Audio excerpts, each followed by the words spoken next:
Hello guys, this is Marina from MarStars and you're watching the weekly horoscope for the week between the 14th and the 20th of August.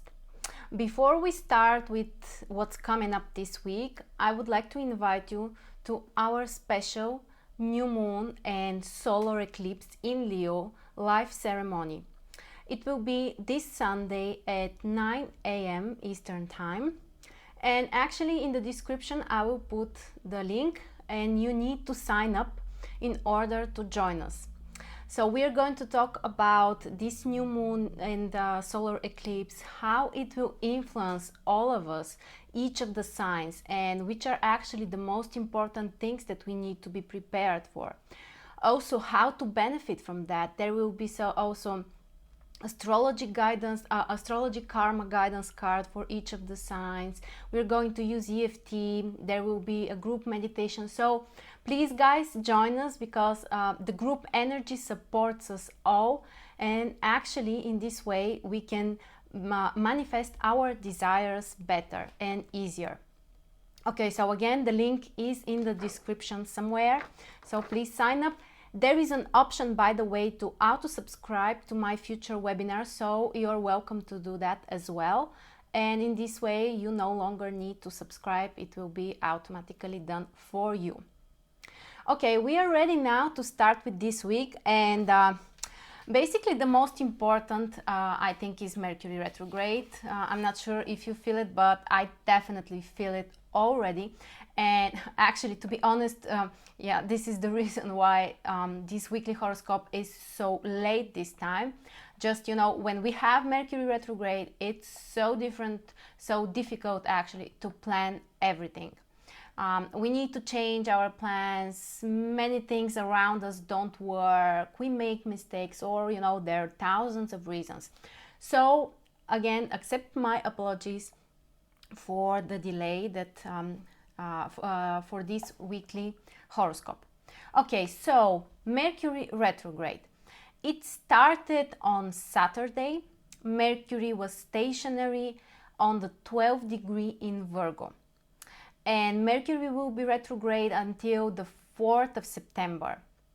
However, it will change the sign. Most of the time it will be retrograde in Virgo, but in the first few days of September, Mercury will move to Leo. So this is something again that we will talk about later. But for now, when we have Mercury retrograde in Virgo, we need to be especially careful with the details. Because traditionally Virgo is a sign which is associated with, you know, being careful about the small things, paying attention on them, being practical, being rational, being analytical. And now that Mercury is retrograde, actually it's more difficult to do that. You know, we might be a little bit more confused. We may forget a lot of things. We shouldn't forget that, by the way, Mercury is very close to an opposition with Neptune. It is not exact. Neptune is around 14-15 degrees in Pisces, but we definitely have the orbis. So there is some kind of influence coming up from Neptune, and it makes it a little bit more challenging, you know, because Neptune, especially the difficult aspects, they can make us, well, a little bit more dreamy, not focused on reality, but, you know, more imagining something. Also believing in some kind of illusions, you know, lying to ourselves, or somebody else can lie to us. So we need to be aware of that, especially in the first few days. For example, for this week, we definitely can feel this opposition from Neptune with Mercury retrograde. Okay. And yeah, as usual, you know, Mercury retrograde is the time when you need to postpone your plans for starting something totally new. Of course, it doesn't mean that we don't have to do nothing, that, you know, we should sleep or, you know, something like that. Of course not. But it's better to try to, you know, revision some old stuff that you have done. For example, you know, try to change something in your plans to make them more flexible, for example. Or you can restart something that you have previously started. For some reason it didn't work out for you, or you have forgotten, or you have gave up on that. well, now you can restart that. So that's a good option, you know, that's a good way to use Mercury retrograde.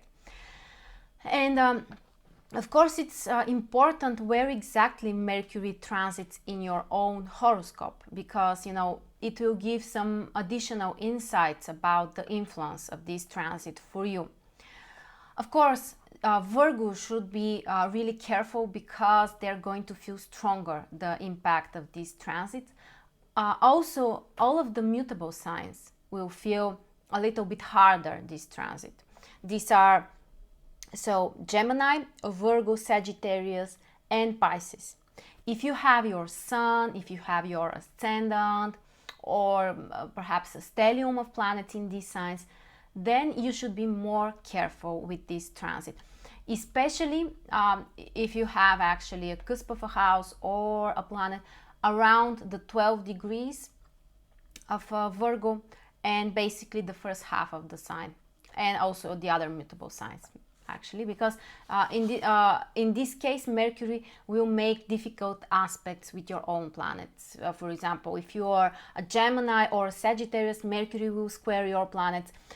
If you are a Pisces, then Mercury will make opposition with your planet or sun or ascendant.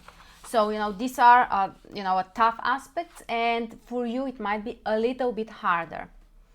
The signs actually who can benefit more from the others are basically the earth signs. These are Capricorn and Taurus. For Virgo, it's a little bit, more difficult to predict, because, it affects them personally. But for for Capricorn and Taurus, Mercury retrograde actually can have a more, how to say that? Well, an easier and more positive influence. For example, they can restart something old.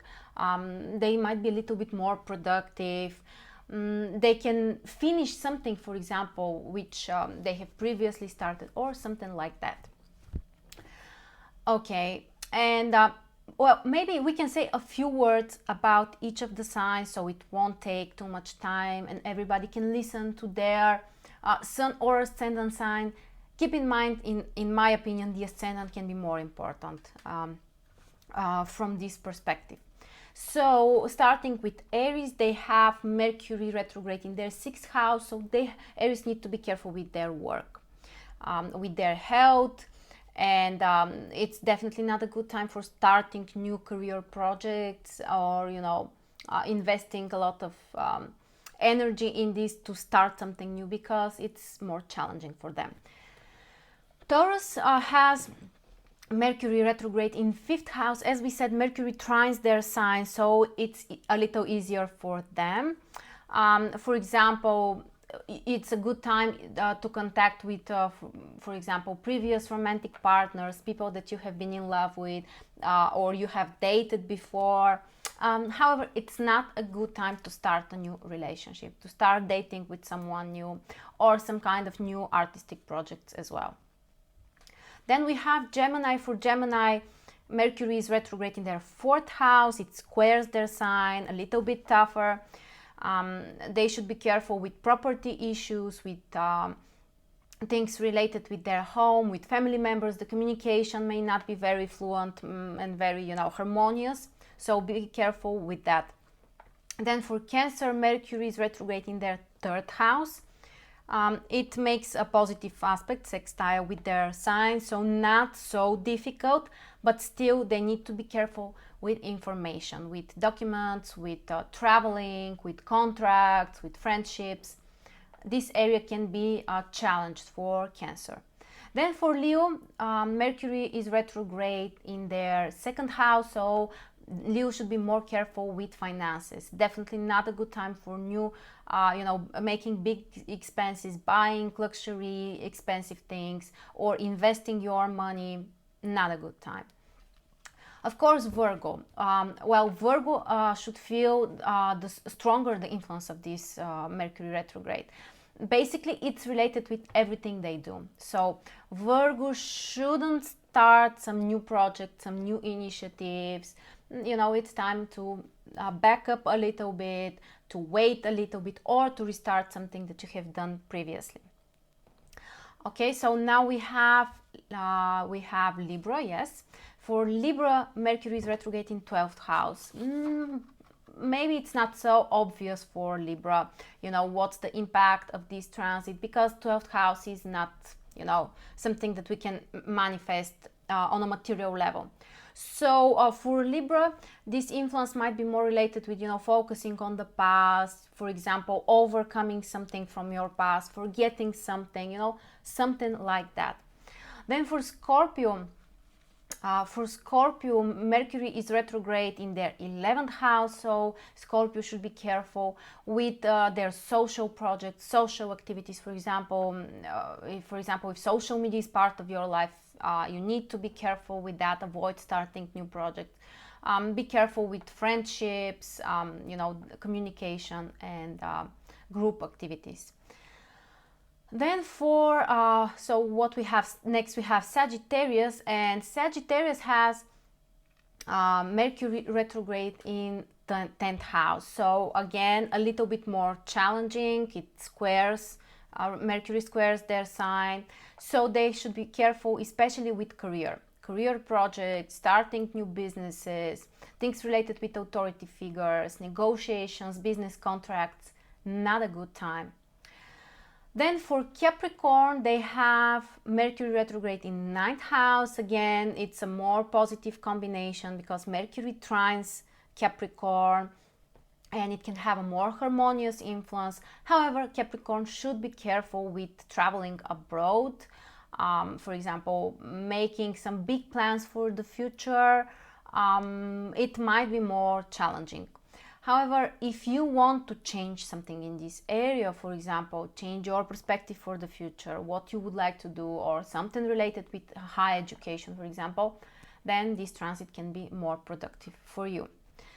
Now we have Aquarius, and for Aquarius, Mercury is retrograde in 8th house, so they should be careful with making some investments, with expenses, you know, something unexpected might appear in terms of finances. Try to avoid taking money from other people because it's more difficult, and of course avoid taking credits during this period. And finally, Pisces. Pisces again might be more challenged because Mercury makes opposition with their sign, and for Pisces basically Mercury transits their 7th house, so they should be careful with their communication with other people. Especially with close partners, in terms of relationships. Definitely not a good time for some important serious negotiations, or you know, for starting a new serious relationship. You should try to avoid that. However, if you want to restart a partnership, or you know, you can meet an old partner, something like that can be actually more beneficial for you. So this was a very brief description of Mercury retrograde, what to be careful with. As I said, this is about the end of until the end of August, when we have Mercury in Virgo. After that, for these few days when Mercury is Leo, I will make another video to talk about specifically for this transit, and you know, how we are going to be influenced by that. Okay, and we have also a few other aspects during this week. Mainly we talk about Venus, because Venus is actually part of a Tau square.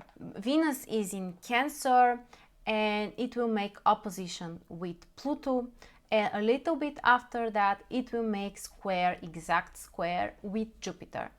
But you know that we feel the influence of these transits, of these aspects, not only when they're absolutely exact, but a few days before and after that, because of the orbits that we have. So basically during the whole week, in some way we can feel the influence of these aspects. And we should remember that we have a closed configuration, so we have the Tau square.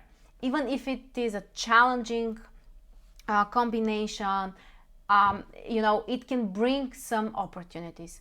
It might be, you know, related with some challenges, with some obstacles, but the closed configurations provides us the opportunity to achieve something, you know, to materialize something, to have a result in something. So, you know, sometimes we can really benefit even from the challenging aspects, as you know. And first we have, as I said, Venus making opposition with Pluto. And this is a very emotional combination because, first of all, Venus is the planet of emotions, of our feelings, how we express them, how we feel them on the inside, and everything related with that. And Venus in Cancer is actually, a very sensitive position. Venus in Cancer can make us too emotional. We might a little bit exaggerate a little bit, the situation.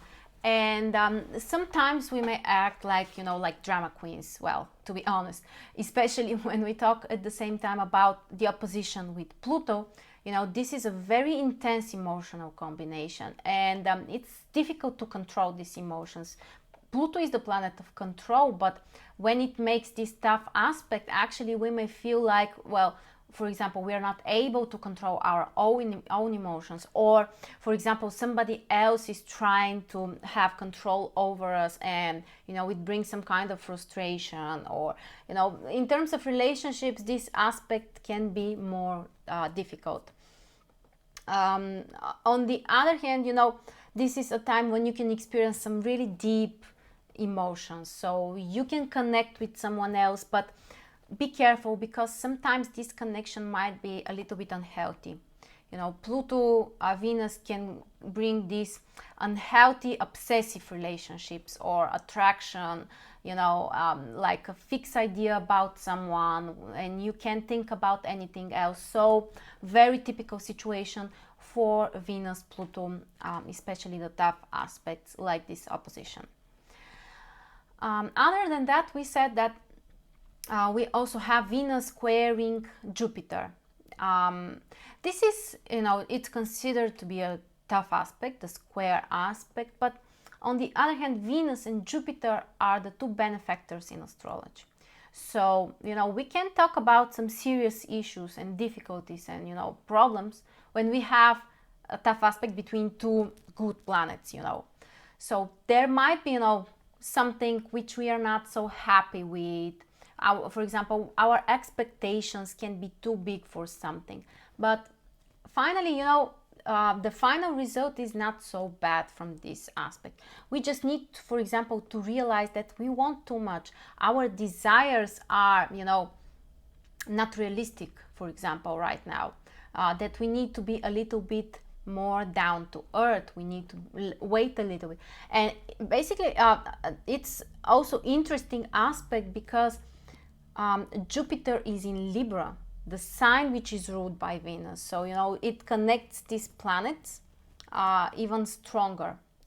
And that's why probably it's mostly related with the topics about relationships, our partnerships, our expectations. For example, we may feel a little bit disappointed from our partner. For example, we may feel like he's not successful enough, he's not good enough for us, that we need to change something, that we are not happy, we are not satisfied with our relationship status as well. So, that's some of the possible directions about this aspect. But as I said, it's not something really difficult, like, having some serious conflicts or fights or, really bad struggles. That's not the case with Venus and Jupiter. Okay, and the other aspect that we have is Mars, which makes sextile with Jupiter. And this is a really beautiful aspect. It's exact, I think, on Sunday, the 20th. But as I said, we can feel it during this whole week. And it's a wonderful aspect, Mars is the planet of taking action, doing something, starting something, taking a risk, putting some real effort on something. On the other hand, Jupiter is a planet which brings opportunities, growth, success, optimism, inner belief, this sense of belief that you can achieve everything that you can. And basically that's the influence of this aspect. We can feel that we can achieve everything that we want, that we are brave enough to to do what we want. It doesn't necessarily need to be, you know, starting something totally new. We know Mercury is retrograde, not a good time. But however, you know, there might be something which you are doing and doing and doing, and now, you know, this can be like a boost of energy for you, this positive aspect between Mars and Jupiter. And you may feel stronger, you may feel more optimistic, you may feel more confident, you know, and ready to take that action that actually will help you. And this will be beneficial for you. You know, your actions will lead you to success. Mars leads you to Jupiter, you know, a very productive, very positive combination. We still have this closed configuration, the bisextile, Mars, Jupiter, Saturn. However, you know, Mars will make the exact trine with Saturn next week, but we still feel this influence. And Mars, Jupiter, Saturn, this positive configuration, which is, you know, like a small trine, it consists of 2 sextiles and 1 trine. This is a very supportive combination, you know, to be optimistic but realistic at the same time. It's, you know, a little bit difficult nowadays, but, you know, Jupiter, Saturn, when they're harmoniously affecting us at the same time, that's what they can bring. You know, we are optimistic because of Jupiter, we are confident, we want to, you know, achieve everything, but at the same time, Saturn helps us to be down to earth, to know that we have to put some work on it, that, you know, we need to be constant in our actions and, you know, things like that. So a very productive combination, especially for some social projects, you know, things related with career, with work, with education, and, you know, similar things. Okay, so yeah, I think, well, yeah, we can also say a few words about the moon days. Basically the position of the moon for each of the days for the week, because, you know, it brings some additional information about the mood, about the atmosphere, you know, how we can feel every day. So on Monday, basically today, the moon is in Taurus. It's a day to be more grounded, to be more stable, focus on some practical things. You know, it's not a time to hurry too much. Taurus is a sign which requires a little bit more patience. You know, we might be a little bit, you know, well, not exactly stuck, but, you know, comfortable where we are. And we may try to avoid, you know, making some big steps. Then on Tuesday and Wednesday, we have the moon in Gemini, a great day for, you know, learning something, working with information, but be careful because Mercury is in Virgo, and meanwhile the moon will square Mercury. Gemini and Virgo are squaring each other, so we should be especially careful during these days with all kinds of information, with traveling, with trips, with plans, well, basically our everyday life. It's possible, you know, that something may not work so well for us. Other than that, you know, it's a positive sign for communication, for, you know, contacting other people, but just be aware for Mercury retrograde. Then on Thursday around noon, the moon will enter Cancer, and it will stay there until Saturday noon. So basically Thursday the second half, the whole Friday, and Saturday the first half of the day, we have the moon in Cancer, and this is a time when we can spend more time with our families, with children. We might be oversensitive, you know, for example, very often people who have more water or who are more sensitive, for example, they can cry more. You know, they might be willing to connect emotionally with others. So yeah, that's a good day. Meanwhile, the moon will make conjunction with Venus. It will activate the opposition that we talked about between Venus and Pluto. So we might be really, really emotional and sensitive. Just be aware of that. And on Saturday noon, the moon enters Leo, and it's there on Monday. And we have the solar eclipse on, actually it's there on Sunday, and on Monday we have the solar eclipse. During these days, Saturday and Sunday, the moon is invisible. So again, it's not a time to, try to do too much things, to, force yourself, especially for something serious, something related with physical efforts. If you could relax, it would be better. The moon is in Leo, so even if it's invisible, it might be a good time for some entertainment, for things that brings you joy, for example, spending time with children, or for something creative, for example, or artistic, or enjoying nice music or concert, or something like that.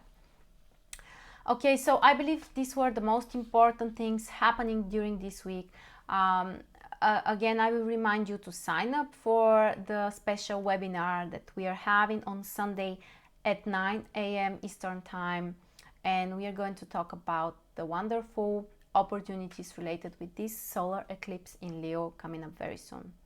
Thank you very much, and I will see you soon. Bye.